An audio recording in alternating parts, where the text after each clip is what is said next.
contra o Vasco, antes, vai jogar contra o Flamengo domingo, e no outro domingo tem o Botafogo. Então, assim, o Felipe tem direito de reclamar. É ruim mesmo você jogar um Fla-Flu no meio de duas finais. É óbvio, é ruim para o Fluminense, é ruim para o espetáculo, é ruim para os atletas. Mas é uma questão que é meio sem solução. Ou o Fluminense jogava os clássicos com um time sub-20 no meio da tabela, sem o Felipe Melo, por exemplo, poder jogar, ou paga esse preço do sacrifício. E aí o Fluminense, eu imagino, que tenha preferido pagar o preço desse sacrifício. E por isso se reforçou, e por isso montou um elenco hoje melhor do que era o do ano passado, com mais opções. Que o provável é o Diniz tirar o pé domingo, colocar... Não, o Diniz não tira pé, cara. Eu acho que ele vai ver, quem tem condição. Isso. Quer jogar? Sim, Arias, Cano, André, Martinelli, essa galera, esses caras parece que não cansam, cara. Então... por outro lado, Felipe Melo, Marcelo, Felipe Melo, Ganso. talvez pela questão da idade, do desgaste, enfim. O Marcelo saiu machucado e esse certamente não deve estar em campo no domingo. Mas eu acho que assim, ele vai ver quem tem boas condições, porque o outro jogo é só quinta também, né? Dá tempo. Tem esse tempo também. Se agora é muito apertado, e de fato o outro é só quinta. Então ele ganha 2 dias ali para poder descansar. E aí no outro fim de semana é Fluminense e Botafogo. Aí já é a pegada de novo do Botafogo. Então assim, tem esse problema do calendário que veio do ano passado. Quer dizer, o sucesso do Fluminense acabou atrapalhando um pouco o Fluminense agora. Como todos os times do Brasil pagam pelo sucesso, Isso, né? O futebol brasileiro é desenhado para punir quem tem sucesso. Bem, tem jogador bom, revela bem, compra bem. Aí se você contrata um baita time, você perde na data FIFA para a Copa América. Se revela bem, perde no Sul-Americano então, assim, Sub-20, na Copa do Mundo. A gente tem que se adaptar. O futebol brasileiro é uma eterna adaptação às dificuldades, né? A gente vai se adaptando, os clubes, os técnicos, os dirigentes, enfim. No caso do Fluminense, o Felipe Melo está coberto de razão de reclamar, mas tem essa questão do calendário. Essa reclamação também pode ser feita da porta para dentro, né? Para o presidente do Fluminense, para a diretoria do Fluminense, para quem negocia com a federação, né? Sim. O GE hoje traz uma matéria de bastidor do Flamengo sobre o último jogo contra o Boa Vista. 4-0, vitória tranquila, melhor atuação do Flamengo na temporada. Aconteceram as vaias ao Pedro, mas parecia ser uma noite de notícias boas do Flamengo. E a reportagem do Fred Gomes e do Thiago Lima traz um detalhe de bastidor sobre uma bronca do Tite no Gabigol por causa do comportamento do Gabigol quando aconteceu um pênalti a favor do time.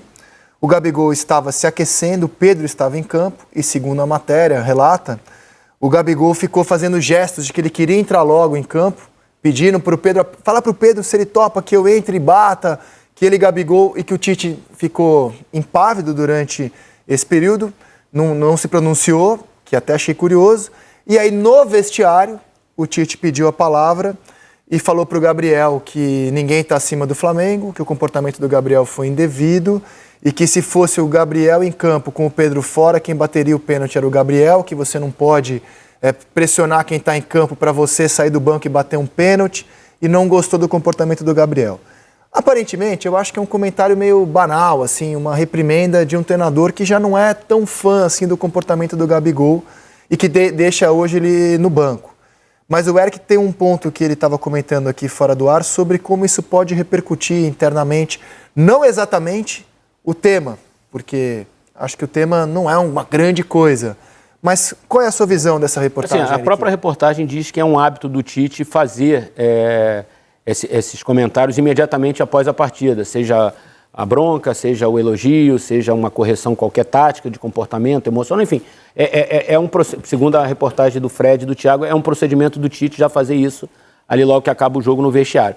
O meu ponto é, conhecendo um pouco o Tite do jeito que eu conheço, e a maioria dos técnicos pensa assim também, né? O vestiário é sagrado. A reportagem é maravilhosa, mas, na minha opinião... Cuidadosa, bem apurada, bem escrita. Não aumenta o fato, assim, além do que ele merece ser. Fred Gomes e A matéria é perfeita. Lima, Jornalisticamente, ela é perfeita. Eu mandei mensagem ontem, inclusive, para o Fred, parabenizando pela reportagem. O ponto é, como é que um clube de futebol, com a estrutura que tem o Flamengo, deixa que uma história que é importante vazar assim? Cara, isso deve ter deixado o Tite louco. Louco. O Tite, a comissão técnica e os atletas, cara. Porque, cara, isso é um problema para ser resolvido entre eles e vida que segue, cara. Assim, porque isso poderia ou pode ganhar uma dimensão talvez maior. Porque se internamente eles se resolvem, o Tite fala com o Gabriel aceita ou não aceita, o Pedro aceita ou não, enfim. Seja lá a solução que tenha ocorrido dentro do vestiário ali, dentro do ambiente deles, tá? Aquilo ali está resolvido entre eles, cara. Agora, quando isso vem para o público externo, vira pauta no site, vira motivo de debate daqui, de todas as televisões, de todos os programas, porque vai virar, porque a gente está falando do Flamengo, do Pedro, do Gabigol e do Tite. Pronto, é combustão, a gente vai falar disso. E, cara, assim, eu acho que isso pode ter deixado o Tite bem contrariado, cara. Até quando ganha de 4-0 é assunto. Até quando ganha de 4-0 com a melhor exibição, com o Pedro assim, marcando 6 gols em 6 jogos. Para mim é uma vergonha, um clube não conseguir blindar um ambiente, cara. Mas o Flamengo Você não consegue blindar tudo. Mas, cara, coisas importantes, cara, você precisa blindar, cara. Assim, não dá para ser essa feira, cara. Não pode ser essa feira. Que isso? Todo clube de futebol tem suas brigas dentro do vestiário. Não existe clube de futebol sem desavença em vestiário. Não existe. Clube grande, clube competitivo, clube que quer ser campeão. Cara, quantos desses problemas a gente sabe? Poucos, né? Segundo o Muricy, menos de 10%. Exato, pronto. O índice Muricy. Tá aí explicado com número. Cara, e um negócio desse, assim, pra mim é uma vergonha para um clube deixar um assunto Agora, desse mais um vazar. capítulo comprovando que vai ser difícil pro Gabigol ganhar uma vaga de titular, ser um protagonista na temporada, porque tem questões técnicas, que o Tite prefere o estilo de jogo do Pedro, questões de comportamento, essa matéria é mais um capítulo disso. Vai ser difícil pro Gabigol, cara.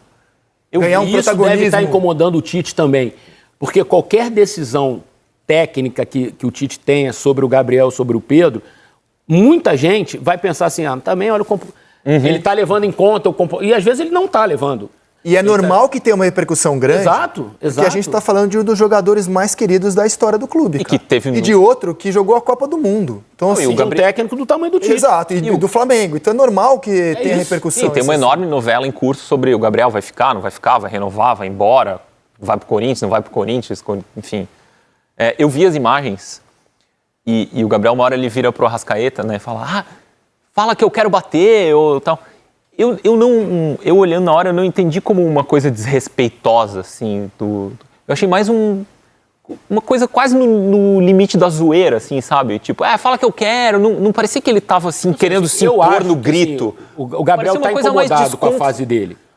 Ele está incomodado em ser reserva. O Tite é um cara que pensa muito diferente Ele está precisando fazer gol, ele quer recuperar. Assim, sim, ele perdeu o pênalti, ele sabe que está devendo. Ele está querendo jogar, ele está querendo mostrar, ele está querendo recuperar a posição dele em campo. E é normal que aconteça isso, cara. O Rizek acabou de falar, o tamanho do Gabriel é gigantesco na história do Flamengo, é gigantesco. E ele sabe disso. E para ele, cara, assim, não deve ser muito tranquilo estar vivendo essa situação. Tem uma ética entre os caras também, que é uma ética até um pouco diferente das condições normais. Eu não sei como é que é a relação dos dois também. E assim, é muito... É que nem quando quando o jogador vai ser substituído... E ele passa no comprimento técnico. Isso vira sempre assunto, né? No comprimento técnico, ou joga a garrafinha no chão. A gente olha o comportamento dos caras com um microscópio, praticamente. E esse comportamento do Gabriel depõe muito mais contra ele do que qualquer outra coisa. Por mais que seja tipo, não, deixa aí que eu vou bater. Não interessa muito, não interessa, né? Pro Tite não interessa nada. Exato, e o cara tá ali, o Pedro tá ali nesse processo que o Eric falou. O Gabriel tá buscando retomar esse protagonismo, que está muito difícil, com o Tite vai ser muito difícil. Só que existe uma ética entre os jogadores ali que, em algum momento, o Gabriel sempre rompe.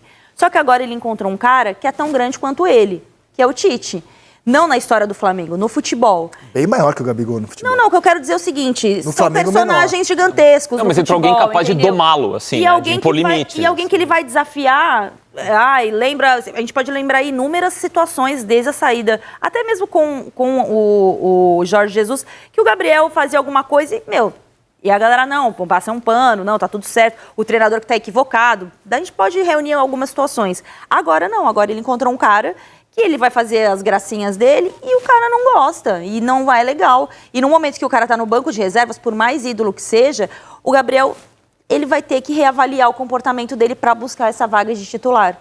Porque mesmo ele jogando muito no treinamento, nem tô falando que é isso que está acontecendo, mesmo ele treinando muito bem, não vai ser o suficiente para ele convencer o Tite que ele vai entregar mais que o Pedro nesse momento, entendeu? Embora o Pedro possa passar a pior fase, vaiado pela torcida, é uma questão da visão do treinador. E a gente conhece o Tite, e o Tite, ele olha muito além do campo e bola. O cara pode ser um gênio. Se não se adequar ao comportamento que ele julga o ideal, ele não vai tirar o jogador do time, porque ele perde o elenco. Ele perde a mão do elenco. Eu já vi alguns jogadores do Corinthians, da segunda passagem do Tite, falando muito sobre isso. Que ele segurava a onda de muitos jogadores para não romper com o elenco. E é assim a forma dele administrar. E o Gabriel encontrou alguém que vai bater de frente com ele. Você ganha o para o ímpar, Ana Thaís Matos? Você escolhe o Tite ou o Diniz para dirigir o Ana Thaís Matos Futebol Clube? Hoje? Ai, não sei. Gosto tanto dos dois. Não sei. Eu acho que hoje, acompanhando tudo que eu já acompanhei do Tite, acho que eu chamaria o Diniz. Chamaria o Diniz? E você? Dois técnicos fazem bem o futebol, né? Sem dúvida. Chamaria os dois. Gostaria que o Fernando Diniz fosse técnico da seleção brasileira em outro contexto. Também. Mas vou escolher o Tite. Diniz, Tite, quem que você escolheria para ser o técnico da Fiz de propósito. Fariense Futebol Clube? Não, assim, vou falar uma coisa, e eu vou votar, mas eu só dizer assim, eu acho que pro Flamengo o melhor técnico no momento possível é o Tite, e pro Fluminense o melhor técnico no momento possível é o Diniz. Verdade. Dito isso, eu fico com o Diniz hoje. Diniz hoje. Gente, eu também admiro muito os dois. Aliás, esse aqui é melhor aqui, só tem jogador bom de bola daqui para frente. Mas é aquela coisa, para o ímpar, você ganha e escolhe um. Se você ganha o para o ímpar, Eric Faria, você tem Pedro e Cano para ser o seu camisa 9. Quem é que vai no seu ataque? Pedro. Cano. Bom que não tem unanimidade até aqui. Bom que não tem unanimidade. Todo mundo pensou para responder. Se quiserem justificar, vocês fiquem à vontade, hein? Eu justifico. Diga. Eu acho que o Pedro, a questão da idade pesa a favor para eu escolher o Pedro hoje, assim. Uma boa métrica. Uma boa nota de corte. O ano do Cano foi melhor que o ano do Pedro passado, né? Mas a gente está debatendo pro... O Pedro tem mais jogo aéreo que o Cano. Mas assim, Eu acho o Cano embaçado. de 20 para cá, eu acho que o Pedro é o jogador que mais fez gols no Brasil. Outro dia eu vi uma pesquisa, assim, Então, assim, eles se equivalem muito em objetividade, em número de gols, assim. Eu fiquei com o Pedro pela questão da idade. Gostei do seu paulistanês agora. O Cano é embaçado. É embaçado. Embaçado. Não, É embaçado mesmo. Não, e ele encontrou uma posição ano passado, o Diniz encontrou uma posição para ele ano passado que ele ajuda muito o time. Esse eu acho aqui bem divertido. O Arias joga na ponta direita do Fluminense. E o De Eu La fiquei com uma Cruz... raiva dessa comparação, essa foi a única que eu não queria fazer. E o De La Cruz joga... Mas essa é fácil de votar, eu acho. Pra mim, não. Para mim é o Arias. É o Arias? É. Hoje, assim, pode ser que o De La Cruz evolua de um nível, Hoje, o Arias, para mim, ele está entre os 3 melhores jogadores de futebol brasileiro. Concordo. Para mim é ele, a Arrascaeta e o Hulk. A unanimidade? Você quer pensar mais um Eu vou pouquinho? de Arias. Olha o sangue uruguaio falando aqui, ó. Arias, De voto no Arias. Arias. Eu ligo a TV pra ver futebol Não, inglês é fácil domingo. no sentido assim, não é eu que vejo o poucos De La Cruz jogadores não seja a coisa, não. É assim, Não, mas eu pelo sofri, que- porque eu gosto muito do De La também Cruz. Eu acho acho que ele vai excelente crescer jogador, muito, também assim, acho. Mas assim, o Arias é um protagonista o Arias aqui no Brasil. tem muito repertório. Ó, agora a gente vai ser marvado com vocês. Já sei. Marvado com vocês. Porque assim, ó, o Arrascaeta não tem comparação, cara. Não tem outro meia no futebol brasileiro que você compare ao Arrascaeta.